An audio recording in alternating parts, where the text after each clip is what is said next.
तारक मेहता का उल्टा चश्मा एपिसोड नंबर 38-39 2 अगस्त।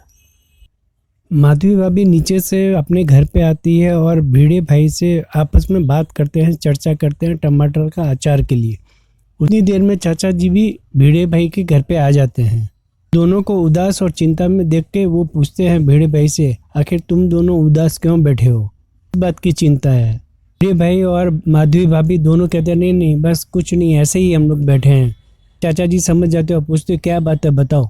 माधवी भाभी कहती है कि हमने 2 महीने पहले एक ग्राहक से अचार का ऑर्डर लिया था, लेकिन सोचे थे कि 2 महीना है तो कभी भी बना लेंगे, लेकिन हम लोग भूल गए। उसी ग्राहक का वापस फ़ोन आया था, कल उसे टमाटर का अचार देना है। चाचा जी कहते हैं तो इसमें तकलीफ़ क्या है।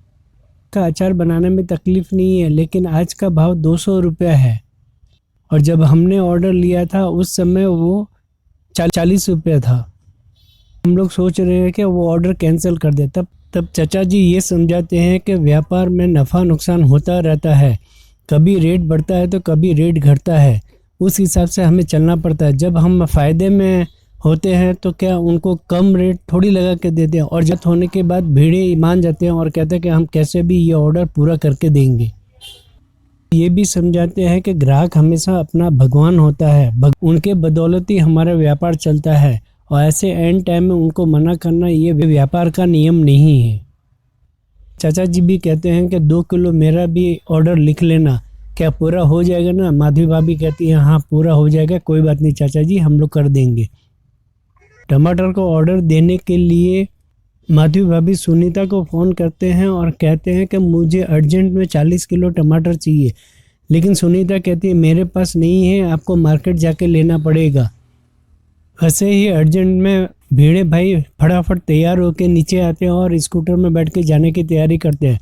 तब तक पोपट भाई भी आ जाते हैं और कहते हैं कि भाई मैं चाबी देने आया हूँ ऑफिस की। बोला अभी मेरे पास टाइम नहीं है, तुम चाबी अपने पास रखो या घर पे दे दो। पोपट भाई कहते हैं कि मेरे पास भी टाइम नहीं है, मुझे भी अर्जेंट मार्केट जाना है तो मुझे साथ में लेके जा। भिड़े भाई पूछते हैं कि कहाँ जाना है, तो बोलो मुझे नाके तक छोड़ देना। पोपट भाई भी नाका करते करते वो कहाँ से कहाँ तक लेके जाते हैं। भिड़े भाई और पोपट भाई जैसे ही बाहर निकलते हैं तब पोपट भाई को एक दोस्त का फ़ोन आता है और कहते हैं कि मुझे उस जगह पे आके मिलो। उसी तरह भिड़े भाई को कहते हैं कि मुझे आगे नाके पे छोड़ दो। ऐसे भिड़े भाई गुस्से हो जाते हैं। पोपट भाई कहते हैं मेरा नाका आगे करके के वो स्कूटर का हैंडल को पकड़ के घुमा देते हैं, और जैसे ही स्कूटर घुमाते हैं तो एक साइकिल पे जा रहे सवारी के साथ में उनका एक्सीडेंट हो जाता है। वो आदमी गिर जाता है और दोनों में बहस होने लगती है। कहता है कि भिड़े भाई आपकी गलती है, और भिड़े भाई कहते हैं कि पोपट भाई की गलती है। पोपट भाई बोलते हैं कि इस आदमी की गलती है जो बिना देखे चल रहा था। यहाँ पे किसी तरह से ये किस्सा सलट जाता है और फिर भिड़े भाई अपना स्कूटर लेके निकल जाते हैं टमाटर खरीदने के लिए। जैसे ही वो मार्केट में जाके एक दुकानदार से पूछते हैं तो वो देने को तैयार होता है। उस टमाटर वाले से पूछते हैं कि मुझे 40 किलो टमाटर मिल जाएगा। वो हामी भरता है। वो जैसे ही वजन करने के लिए तैयार होता है वहीं पे एक धमाका हो जाता है। धमाका ये होता है कि जो भिड़े भाई के साथ में साइकिल वाला टकराया था वही साइकिल वाला यहाँ पे आता है, क्योंकि वो दुकान उसी साइकिल वाले की थी।